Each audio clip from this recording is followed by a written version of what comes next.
mula sa GMA Network Center, ito ang 24 Oras. Magandang gabi po, Luzon, Visayas at Mindanao.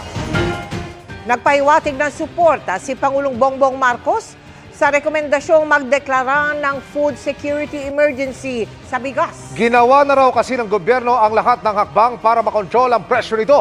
At kapag naipatupad na, mailalabas sa merkado ang libo-libong sako ng bigas ng National Food Authority para mapababa ang presyo. Nakatutok si Bernadette Reyes. Si Pangulong Bongbong Marcos mismo nagsabing ginawa na ang lahat para maibaba ang presyo ng bigas pero hindi pa rin ito nangyayari. Kaya ngayon pa lang ipinahiwatig na ng Pangulo na suportado niyang rekomendasyong magdeklara ang Department of Agriculture ng food security emergency sa bigas. Well, we are still waiting for the recommendation of the Price Coordinating Council, but siguro next week matatanggap na formally ng DA yung kanilang rekomendasyon. And the recommendation, I believe, is going to be to declare an emergency. Kapag idineklara ang food security emergency, maaari nang ilabas ang buffer stock na bigas ng National Food Authority at idadagdag sa ibinebenta sa merkado. Pag nangyari ito, inaasang bababa ang presyo ng bigas. The reason that we are doing this is ginawa na natin lahat upang ibaba ang presyo ng bigas. Ngunit the market is not being allowed to work properly. Hindi nasusundan ang demand and supply curve dahil hanggang ngayon kahit ibaba mo lahat ng inputs, ang pagbenta pa rin mataas pa rin. And so we have to force that price down and we have to make sure that the market works properly. Ayon sa NFA, aabot sa 700,000 bags ng bigas ang nasa warehouse nila ngayon. Dagdag pa dito ang nakaimbak na palay na hindi pa nagigiling. Kung sakaling man pong matodo na natin, full blast, maghiling na po natin lahat yan, ay kabuuan po niya ng buong bansa ay mayroon po mga 5.7 million bags. Ngayon po, doon sa for calamities na alam natin, dapat hindi po tayo mawawalan yan, ay kalkulado naman po ang ilalabas natin yan. No?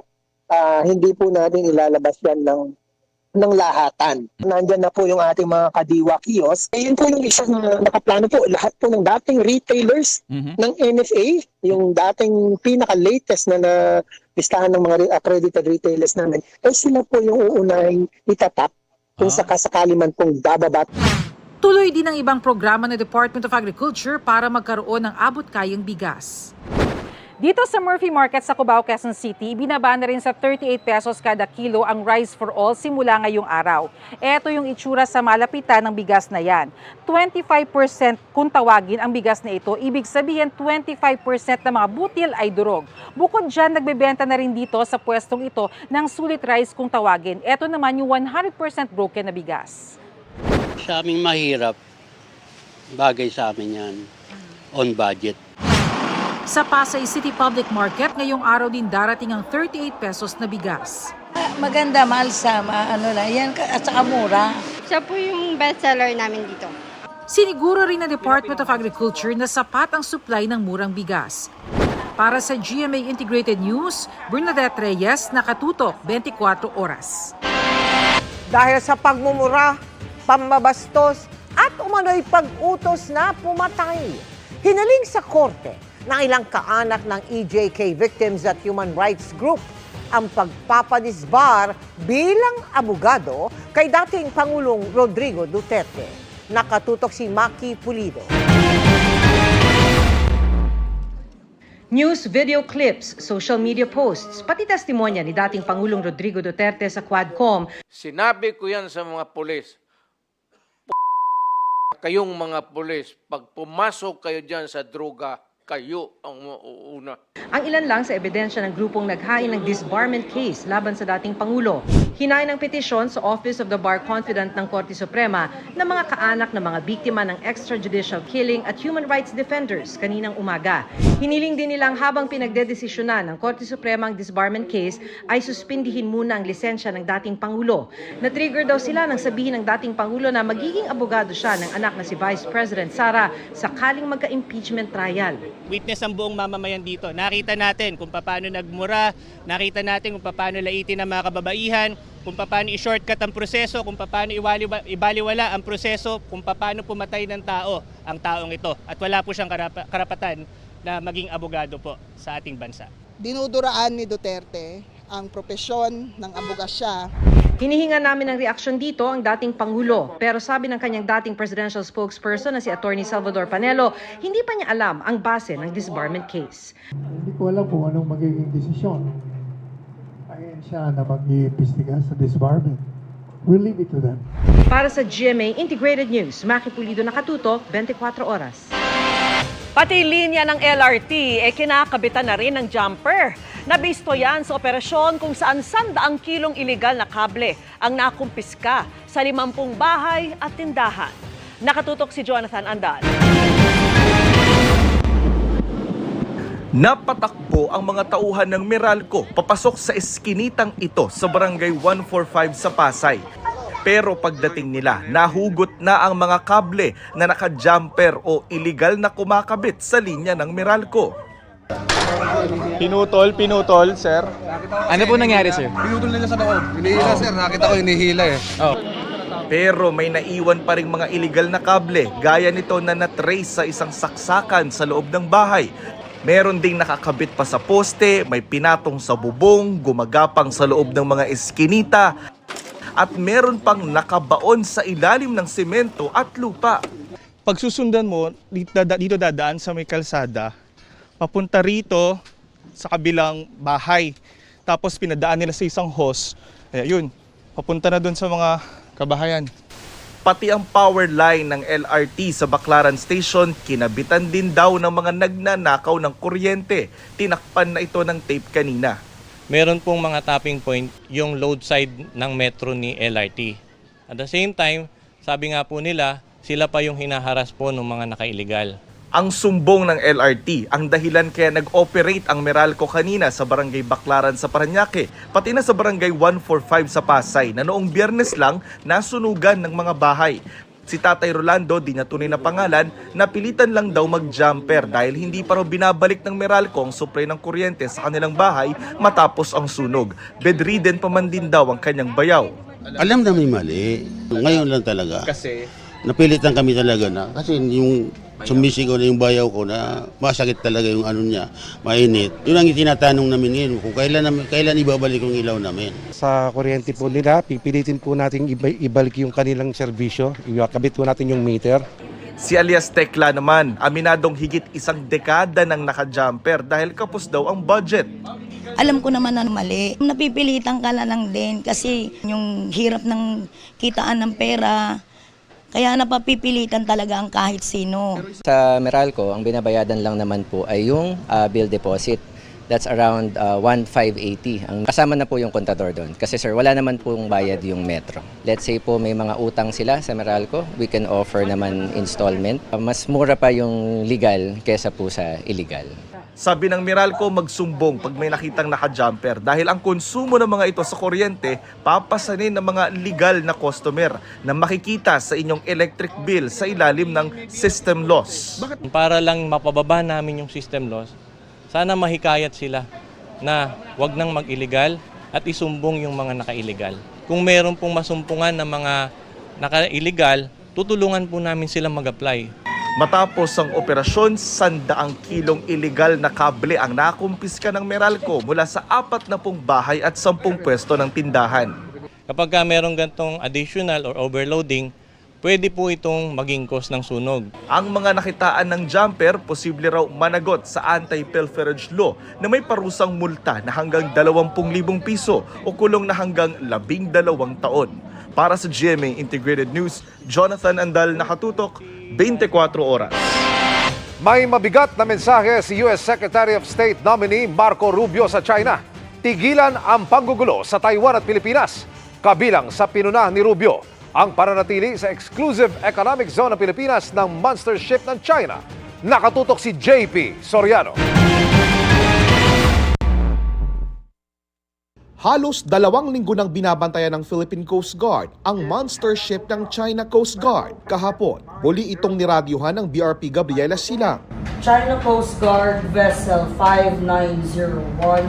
This is Philippine Coast Guard Vessel BRP Gabriela Silang. You do not possess any legal authority to patrol inside the Philippines Exclusive Economic Zone. You are directed to depart immediately and notify us of your intention. Ang China Coast Guard sumagot. This is China Coast Guard, Vessel 5901. I'm performing law enforcement duties on the jurisdictional waters of the People's Republic of China. Sa gitna na nakababahalang ginagawa ng China Coast Guard na nagpapatrolya sa loob ng Exclusive Economic Zone ng Pilipinas. Mabigat ang binitawang mga salita laban sa China nang napipintong magiging susunod na US Secretary of State na si Senator Mark Rubio. Sa kanyang confirmation hearing sa US Senate, tinawag ni Rubio na harassment ang ginagawa ng China. There's this massive, I don't even know how to describe it, but this massive ship that the Chinese have built that's like headed towards the Philippines, and the Philippines feels threatened by it, rightfully so. We've seen this on a daily basis with the harassment and so forth, but on a daily basis. Mensahe pa niya sa China. The actions they are taking now are deeply destabilizing. They are forcing us to take counteractions because we have commitments to the Philippines and we have commitments to Taiwan that we intend to keep. They really need to stop messing around with Taiwan and with the Philippines because it's forcing us to focus our attention in ways we prefer not to have to. Si Rubio ay isa sa mga matibay na taga-suporta ng Mutual Defense Treaty o MDT ng Amerika at Pilipinas. That leads the PRC is the most potent and dangerous near-peer adversary this nation has ever confronted. They have elements that the Soviet Union never possessed. They lied about not militarizing and populating island chains in the South China Sea and the like. Samantala nagsagawa ng unilateral exercise ang ilang barko ng Philippine Navy sa bahagi ng Baho de Masinloc ngayong araw. Layunin ng pagsasanay na mahasa ang Navy sa paggamit ng modernong kagamitan. Kabilang dito ang mga barko ng BRP Antonio Luna at mga Del Pilar class patrol vessels na BRP Ramon Alcaraz at BRP Andres Bonifacio. Para sa GMA Integrated News, JP Soriano, nakatutok 24 oras. Hindi nasisiyahan sa ipinasang 2025 budget, kaya pinahahanapan ng pondo ni Pangulong Bongbong Marcos ang ilang programa ng kanyang administrasyon. Iginiit din ng Pangulo na hindi ito ang tamang panahon para pag-usapan ang impeachment laban sa bise. Nakatutok si Ivan Mayrina.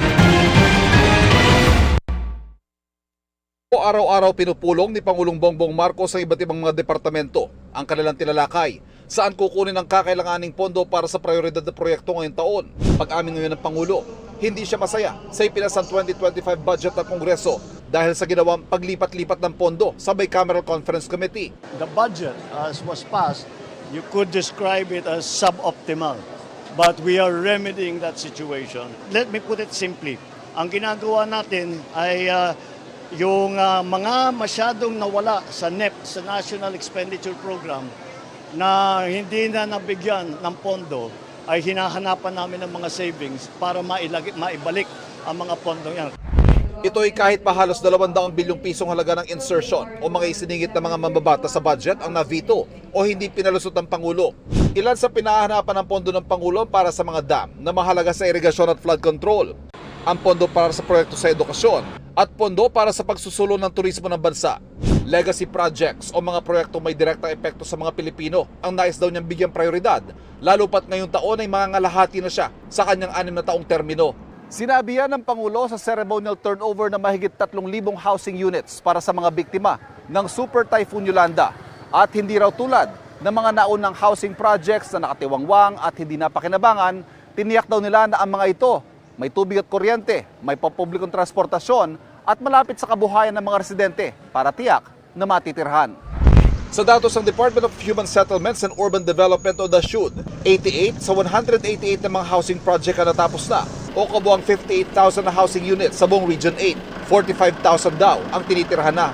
Tungkol naman sa nakahaing impeachment complaints laban kay Vice President Sara Duterte, sumang-ayon ng Pangulo sa opinyon ng kanyang Presidential Legal Counsel na si Juan Ponce Enrile na magkakaroon ng hindi magandang precedent kung susundin ang pag-iisip sa likod ng isinagawang rally ng Iglesia ni Cristo nung Lunes laban sa impeachment ng bise. Pero nanindigan pa rin ang Pangulo na hindi ngayon ang tamang panahon para gawin ito. He is right. There is a consequence to, there will be a precedence and it will be very problematic. The House doesn't have a choice and the Senate doesn't have a choice once these impeachment complaints are filed.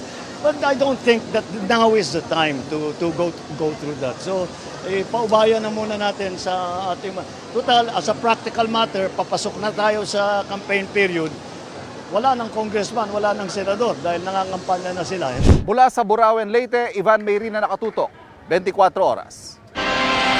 Inilipat na ng COMELEC sa kanilang warehouse sa Laguna ang naunang naimprenta na 6 na milyong balota at kailangang ulitin alinsunod sa utos ng Korte Suprema. Ire-recycle ito para muling mapakinabangan. Nakatutok si Sandra Aguinaldo. Bilang paghahanda sa pag-imprenta ng mga bagong balota para sa May 12 elections, tiniyak ng COMELEC na maayos ang takbo ng 4 na printer ng National Printing Office na gagamitin na rin para mapabilis ang pag-iimprenta. Ito yung mga balotang kasama na ang pangalan ng 5 aspirant na nakakuha ng temporary restraining order mula sa Supreme Court matapos silang madeklarang nuisance, madisqualify o makancel ang Certificate of Candidacy. Yun namang 6 na milyong balota na hindi nagagamitin dahil wala doon ang pangalan ng 5, sinimulan ng ilipat sa Santa Rosa, Laguna warehouse ng COMELEC. Doon ay ihahanda ito para doon sa proseso na kung tawagin nila ay paper melting o tutunawin yung papel para ma-recycle at mapakinabangang muli. Paliwanag ng COMELEC dahil public record ang mga balota, kailangan sumunod sila sa regulasyon ng National Archives of the Philippines. Doon daw ibinase ang rekomendasyon ng COMELEC Disposal Committee na i-recycle ang papel na mula sa sisiraing mga balota. Kami po ay na-inform na yung dating proseso ng micro-shredding ay hindi na po ubra ngayon. So ang gagawin po natin sa lahat ng papel, lahat ng balota na didispatcha ay direkta po itong tutunawin sa isang solution, direct recycling po ito. Papel na lang po talaga yon, nag-breakdown na po yon, wala na po lahat ng features, talagang tunaw na tunaw po. Sinabi rin ng COMELEC na hindi matutuloy ang production nila ng bagong balota sa Lunes o Martes dahil kailangan pa ng mas mahabang panahon ang pagbabago sa election management system. Ang EMS po ng COMELEC ay walang add feature. Ibig sabihin po nun, gustuhin man naming magdagdag, hindi kami makapagdadagdag ng pangalan basta-basta. Yung pinadadagdag na pangalan ng Korte Suprema na 5, isang senatoriable, 4 na local candidates, kailangan muna naming baguhin yung election management system. Lagyan siya ng add feature bago pa po kami makapagdagdag ng pangalan. Para sa GMA Integrated News, Sandra Aguinaldo, nakatutok, 24 oras. Para mabawasan ang bilang ng mga kababaihang nagkaka-cervical cancer, pinaplansya na ng Health Department ang bakunahan kontra human papilloma virus o HPV. Pagugulungin ito sa pangapaaralan at target bigyan lahat ng batang babae. Nakatutok si Ian Cruz. Tuwing Enero, ipinagdiriwang ng World Health Organization ang Cervical Cancer Awareness Month. Ang cervical cancer kasi, ikatlong uri ng cancer na madalas tumatama sa mga kababaihan. Sa huling talangan ng International Agency for Research on Cancer ng WHO, nasa 8,549 ang mga Pinay na tinamaan ng cervical cancer. Halos kalahati sa kanilang namatay noong 2022. Kabilang sa namatay sa cervical cancer, ilang taon nang nakakaraan ang tiyahin at 27 anyos na pinsan ni Maricel. Kawawa po, lalo pa yung pinsan ko, may isang anak po yun na naiwan maliit pa nun. Base sa pag-aaral ng WHO, 95% ng cervical cancer cases dahil sa human papilloma virus, isang uri ng sexually transmitted infection na nakukuha sa skin-to-skin contact at pakikipagtalik. May ilang kaso ng HPV na kusang nawawala kahit walang sintomas at gamutan. Pero may mga kaso ring nauuwi sa pagiging cancer. Para maiwasan yan, itinutulak ang pagpapaturok ng HPV vaccines habang bata pa lang. So bago pa siya maging sexually active, dapat nabibigay na. And we estimate that the best age for that is around 9 years old. Hindi naman po ibig sabihin hindi na siya pwedeng ibigay later in life, meron rin po yun. Pero for preventive measures, the best po talaga is at that age. Ngayon, pinaplansya na ng Department of Health ang rollout ng bakuna na sa second quarter masisimulan. Kasi mahal yung HPV vaccination, 4,000 per dose, 2 doses, 8,000 per 9-year-old girl. Pinondohan na ako ni President for 2025. For 2025, we can vaccinate all Filipino girls. And ang effect niyan, mawawala ang cervical cancer. Makakatuwang ng DOH sa programa ang Department of Education dahil sa mga eskwelahan gagawin ang pagbabakuna. As of January 6, mahigit kalahating milyong babaeng grade 4 students na ang nabigyan ng first dose ng HPV sa school-based immunization program. Target na madagdag dyan ang halos 1 milyong grade 4 students sa pampublikong paaralan pa lamang. Hindi pa kasama sa bilang ang mga nasa private school na bibigyan din ng libreng 2 doses ng HPV vaccine na 6 months ang gap ng pagbabakuna. Voluntary lang din ito. Sa tanong naman kung may side effect, Ito po ay magkakaroon siguro ng konting pagmamanhid, may konting pagkabugbog, pagkabagong bigay, pero hindi naman po yan na tumatagal dahil pag nabigyan rin ng yelo or nalagyan ng cold compress, no, wala rin po yan. May mga ibang possible side effects na very minor and very mild. Some patients will get a fever, pero beyond that, wala naman po tayong naitatala na mga serious side effects pagdating dito sa bakunang ito. si Maricel, suportado ang bakunahan. Magpabakuna po tayo para po sa ma-avoid tayo sa mga sakit na cancer. Gayun din ang ilang magulang na aming nakapanayam. Payag po ako kasi hindi naman nila yun ikukuhan kung hindi makakabuti sa mga Pilipino. Okay naman po para sa kalusugan niya naman po. Kababaihan ang nagkakaroon ng cervical cancer kaya naman sila ang target na mabigyan ng HPV vaccine. Pero ayon sa DOH, maging ang mga kalalakihan, tinitingnan din na mabigyan ng nasabing bakuna. Kapag ang lalaki ay nabigyan ng bakuna nito, hindi na rin siya madadapuan ng human papilloma virus or HPV. Kung hindi siya madadapuan ng HPV, sa kanyang magiging future na mapapangasawa or makakasama na kababaihan, hindi na niya maipapasa ang virus na ito at hindi na magkakaroon ng cervical cancer. Para sa GMA Integrated News, Ian Cruz, nakatutok, 24 oras. Nagpaliwanag sabay giit na may mga programang nakalatag kontra traffic yung 3 lungsod sa bansa na kasama sa listahan ng mga syudad sa buong mundo na may pinakamabagal na usad ng trapiko. May sagot din ng MMDA na iginiit na gumanda umano ang sitwasyon ng traffic sa Metro Manila. Nakatutok si Joseph Moro. Pasok sa top 10 na slowest sa pinakamababagal na trapiko sa mundo ang lungsod ng Davao na pumang-8 sa mga inaral na lungsod sa buong mundo ng kumpanyang TomTom. Isang traffic data company na taunang naglalabas nito. Ayon sa TomTom, isa sa kanilang naging panukat ay datos na nakuha nila mismo sa mga driver sa mga lugar na pinag-aralan. Kumakain umano ng lampas kalahating oras kada 10 kilometro ang pinakamabagal sa Pilipinas. Ayon sa lokal na pamahalaan ng Davao, dumami ang investment sa lungsod kaya marami na rin ang dumayo para doon magtrabaho. Mahirap naman daw na palawakin ang mga kalye dahil lumang syudad na ito. May mga nakalinya naman daw ng mga proyekto tulad ng Bukana Bridge na inaasahang matatapos sa huling quarter ng taon at mga bypass roads. Number 14 naman ang Maynila na 32 minutes and 10 seconds inaabot umano kada 10 kilometrong biyahe.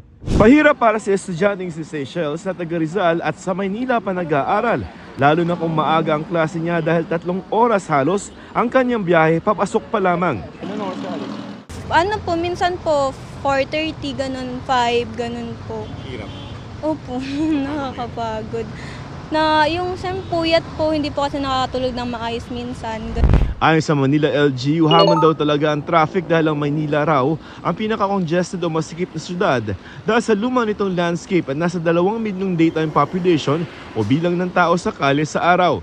Pinagsisikapan naman daw na maibsan ito sa pamamagitan ng mga proyektong tulad ng rehabilitasyon ng Lagos Nilad Underpass at regular na clearing operations. Pero kailangan din daw talaga ng disiplina ng mga driver, motorista at mga pedestrian. Ang Caloocan nasa number 26, aabutin daw ng 31 minutes ng biyahe kada 10 kilometro. Naabutan namin ng mga traffic enforcer sa syudad na tila nagpapastol na ng halo-halo mga pampublikong sasakyan at mga truck para maibsan ang traffic. Ilang oras ang ginugulong sa traffic siya? Mga 20-15. Mabilis na yun. Opo, mabilis na po yun. Ang sabi ng Caloocan LGU, meron silang 1.7 milyon na mga residente kaya tinuturing sila sa mga pinaka-populated na mga syudad sa Pilipinas. Bukod dito, gateway din daw ito o daanan papuntang Metro Manila ng mga taga-norte at ibang probinsya. Aktibong ipinapatupad naman raw ng lokal na pamahalaan ang mga polisiya sa traffic kasabay ng pagpapaganda ng mga kalsada. Sa sariling pag-aaral ng MMDA, hindi naman daw ganon kalala ang traffic sa Metro Manila. Para ka nga daw nagdadrive sa Madrid sa Spain kung hindi mas mabilis pa.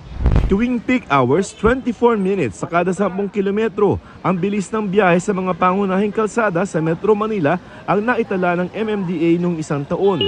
Mas mabilis ng 50 segundo noong 2023. Dapat hindi po tayo rank number 14. May magandang ipinapakita rin daw ang bagong traffic survey dahil bumababa ang mga ito sa ranking. Kahit pa padami pa ng padami ang mga sasakyan sa kalsada na umabot sa 3.6 milyon araw-araw noong isang taon. Nag-i-improve naman po yung traffic situation natin due to the interventions nga po na in-implement natin. Para sa GMA Integrated News, Joseph Morong, nakatutok 24 oras. Daang libong deboto ang nakipit senyor sa tradisyonal na Penitential Walk with Mary. Maki-update tayo sa iba pang aktibidad sa Sinulog 2025 sa live na pagtutok ni Nico Sereno ng GMA Regional TV. Nico! In honor of Yes, Emil, 2 araw nga bago ang pista ng Santo Niño dito sa Cebu, isinagawa ang 2 malalaking religious activities na highlight ng pista.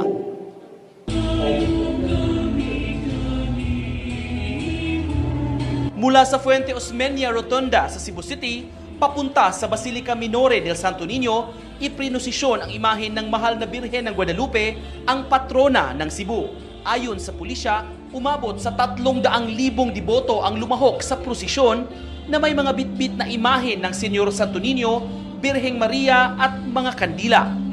Ang taunang Penitential Walk with Mary ginagawa sa huling araw ng 9-day novena na bahagi ng 460th Fiesta Señor celebration. Pagdating sa Basilica, nagkaroon ng Misa de Traslasyon. Kasunod nito, inilabas na mga imahe ng Santo Niño at Birheng Maria para sa traslasyon papunta sa Mandaue City, kung saan nag-abang ang libu-libong deboto sa kalsada. Sa boundary ng Cebu at Mandaue City, isinagawa ang ceremonial turnover ng mga imahen kung saan nakaabang ang imahe ng patron ng Mandaue na si San Jose. Sa traslasyon nagaganap ang panagtagbo o pagpang-abot ng Sagrada Familia o Holy Family. Dumiretso ang motorcade sa National Shrine of St. Joseph sa Mandaue kung saan isinagawa ang Welcome Mass. Mamayang hating gabi, isang traslasyon rin gaganapin mula Mandaue City pa Lapu-Lapu City bilang paghahanda sa fluvial procession sa Mactan Channel bukas ng umaga. Mao kana sa crisis, importante nga dili ita mag-give up sa paglaom. Magkapyot kita sa paglaom. Ang paglaom dili konsepto, ang paglaom persona, si Senyor Santo Niño. Sa Cebu City, binuksan rin kaninang umaga ang Devotee City ng LGU para may matutulugan ng libre ang mga dumarayo para sa pista na walang matutuluyan. For a better future. Second, Emil, dito sa Basilica Minore del Santo Niño, nagpapatuloy sa ngayon ang Novena Mass, itong huling araw ng nobenaryo. Bukas, sa bispiras ng pista sa umaga, gaganapin sa Mactan Channel ang fluvial procession. Nasasalihan ng mahigit 300 mga sasakyang pandagat. Sa hapon naman gagawin ang solemn foot procession. Samantala, sa linggo na nakapistahan ng Senyor Santo Niño, gaganapin ang inaabangang Sinulog Grand Parade. Emil? Maraming salamat, Nico Sereno ng GMA Regional TV. Hindi na itago ang galit pero handa umanong magpatawad ang mga magulang ng babaeng nagtitinda ng sampagita pero itinaboy ng gwardiya sa labas ng mall. Nagpaabot din ng tulong ang DSWD sa nag-viral na 22 taong gulang na sampagita girl. Nakatutok si Chino Gaston. Kumalat ngayong linggo ang video na ito ng pananaboy ng may akmang pagsipa ng security guard at paghablot ng sampagita na dala ng isang babae sa harap ng mall sa Mandaluyong. Ang video ng babaeng tinagurian ng netizens na sampagita girl kuha noong pa raw December 17 ayon sa pulisya. Nakausap namin ang mga magulang ni sampagita girl na tatawagin natin sa pangalang Marie. Hindi niya tunay na pangalan. Una raw nilang nakita ang video nang mag-viral ito at galit daw ang kanilang unang naramdaman. Masakit sa kalooban. Kasi akong nanay, hindi ko nahapatan silang ng ganyan. Masakit. Kasi ginawa nila ng anak ko nga, tinepa ng ganun. Kasi naghanap buhay naman maayos. Nakikiupo lang siya kasi maambon ng mga time na yun, nagigisilong po siya. Ngayon, biglang dumating yung guard. Ngayon, pilit siyang pinapaalis. Alam mo naman yung anak ko na yan, medyo pag alam niyang yung siya, tama siya, talagang yung ipaglalaban niya yung sarili niya eh. Hanggang sa hindi yata sila nagkakaunawaan, hinablot ngayon nung sa pagita. Wala noon sa bahay si Marie na ayon sa kanyang mga magulang ay edad 22 taong gulang at first year na sa kursong medical technology. May kambal daw siya na nursing ang inaaral. Meron pa siyang dalawang kapatid na edad 19 at 23. Nagbebenta raw talaga ang mga anak ng sampagita sa Ortigas area. Ang 1,500 hanggang 2,000 pesos na kinikita sa pagtitinda ng sampagita kada araw napupunta raw sa pagbayad ng matrikula, pambaon at pamasahe pauwi ng bahay sa Quezon City. Ang Department of Social Welfare and Development nagbigay ng 20,000 pesos na tulong pinansyal sa pamilya ni Marie na gagamitin daw pambayad sa matrikula ng mga anak. Isa sa mga tanong ng mga netizen, bakit tila high school uniform daw ang suot ni Marie? Dahil nga mahirap po sila, kung ano po yung available na uniform ay yun po yung ginagamit po nila. Maghahanap daw ng tulong ang DSWD para mapalago ang negosyo ng pamilya ni Marie ng pagtitinda ng sampagita. Sa kabila ng naranasang kahihiyan at trauma ni Marie, handa raw silang magpatawad. Hindi na kami mag-ano ng kaso. Ang gusto ko, kasi malay mo kung may pamilya siya na nag-aaral, kagaya sa amin. Hindi, siya ang family. So naawa Naaawa rin ako kasi parehas-parehas lang kaming kumakain ng parehas lang. Gayunpaman, sabi ng pulisya, hindi ligtas sa reklamong administratibo ang security guard na nauna ng sinibak.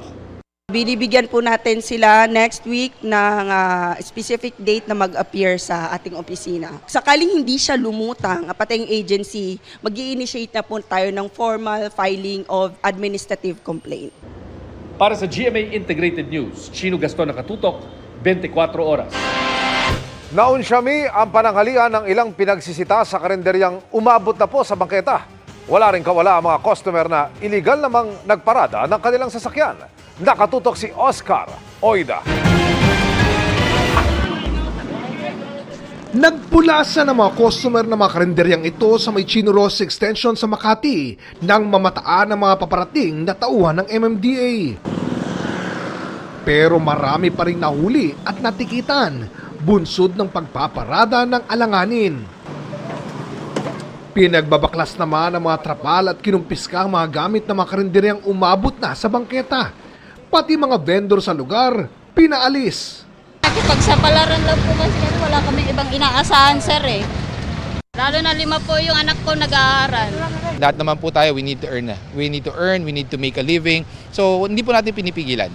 We just have to put it sa tamang lugar, sa tamang pamamaraan at wala po tayong kumbaga mahaharangan or ma-obstruct.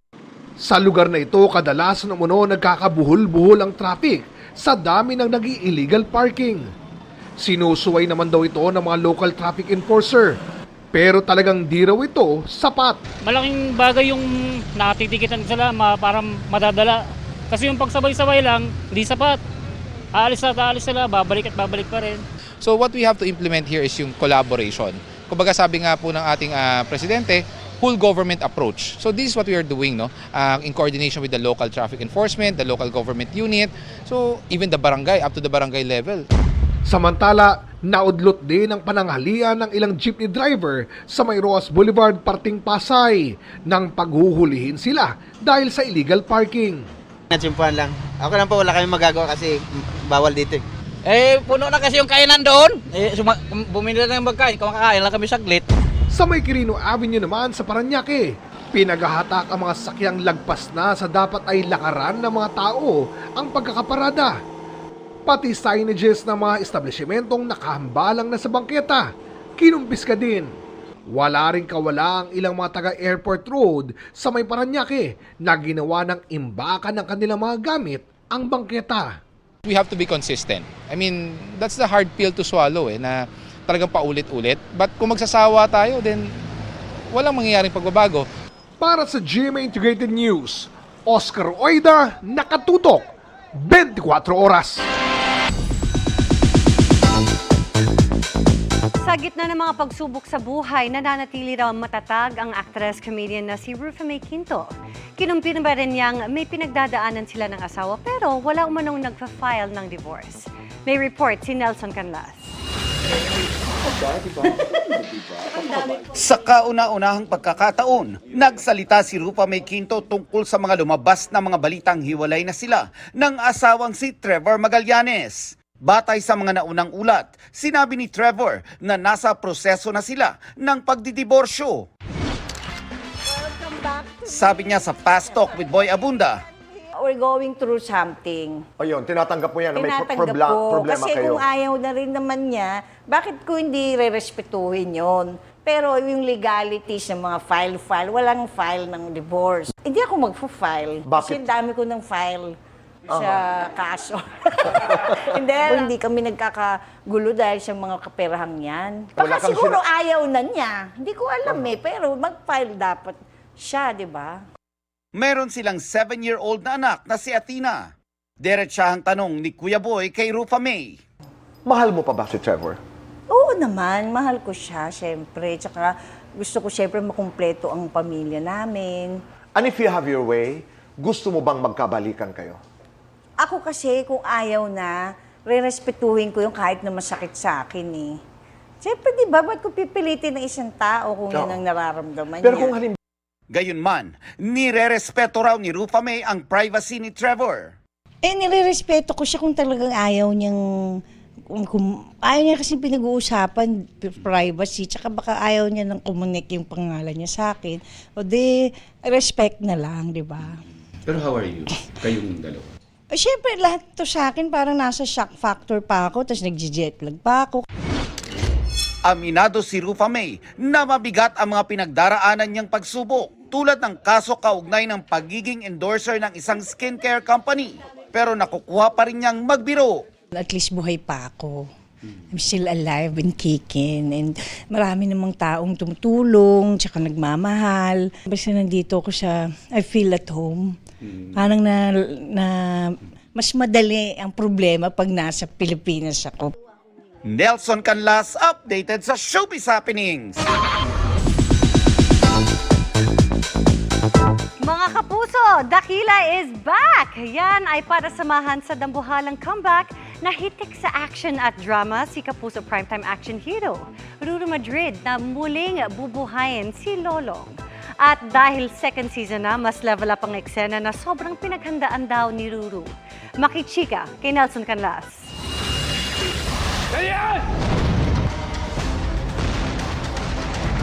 Matapos ang tagumpay ng Black Rider sa primetime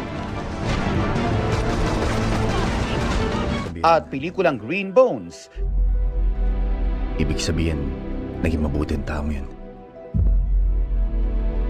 nagbabalik muli si Ruru Madrid para muling patunayan ang kanyang pagiging kapuso action prince sa dambuhalang pagbabalik ng Lolong, bayani ng bayan. Patutunayan daw ni Ruru na karapat-dapat siya sa mga pagkakataong ibinigay sa kanya. Kaya kung intense at hitik sa action ng Season 1, Hindi pa rin tapos ang laban. mas bigatin daw ang dapat abangan sa paparating na season dahil nagpasok sila ng Pinoy Martial Arts. After pa lang po ng Black Rider, nag-train na talaga ako ng Filipino Martial Arts. May mga pagkakataon na dumadayo pa ako ng San Pedro, Laguna para aralin. Kailangan mo makuha yung flow eh. Kailangan walang kanto. Kailangan para kang nagsasayaw lang. Para sa akin, mahalin muna natin yung sariling atin. Itong Filipino martial arts, sa atin to eh. At gusto ko pong maipagmalaki to. Kwento pa ni Ruru sa GMA Integrated News Interviews, sariwa pa sa kanya ang challenges na hinarap niya sa unang sabak ng seryeng Lolong almost 3 years ago. Kahit na ilang beses akong ibaba, kahit na ilang beses akong matalo, masugatan, madapa, lagi akong babangon. At walang sino man na makakapigil dun. Marami raw ang makakasama niya muli sa serye at may ilan ding madadagdag para mas maging makulay, mas maaksyon at mas kapanapanabik ang pagbabalik ni Lolong. Para kay Ruru, magandang senyales ito that they are off to a good start. Dahil naniniwala ako na basta mabuti yung hangarin mo, nagpupursigi ka lagi sa lahat ng pagkakataon, binubuhos mo lahat ng mga kaya mo, sa lahat ng mga pagkakataon na binibigay sa'yo, naniniwala ka sa plano ng Panginoon Diyos at pinipili mong maging mabuting tao sa lahat ng pagkakataon. Makakamit mo ang rurok ng tagumpay. Ilang tulog na lang, sasalubungin na natin ang muling magpapainit sa ating primetime. Sa social media pa nga lang, kinagigiliwan na ang pakulo ng serye gaya ni Dax na pagala-gala sa EDSA. Ang paggapang ni Dakila sa LED ceilings ng isang mall. At ang real-life animatronic crocodile na namataan sa Cavite. Mga kapuso, abangan niyo po ang Lolong, Bayani ng Bayan. Mapapanood niyo na po kami simula sa January 20. Makakaasa kayo na mas matitindi pang aksyon sa Lolong ngayon 2025. Magkita-kita po tayo.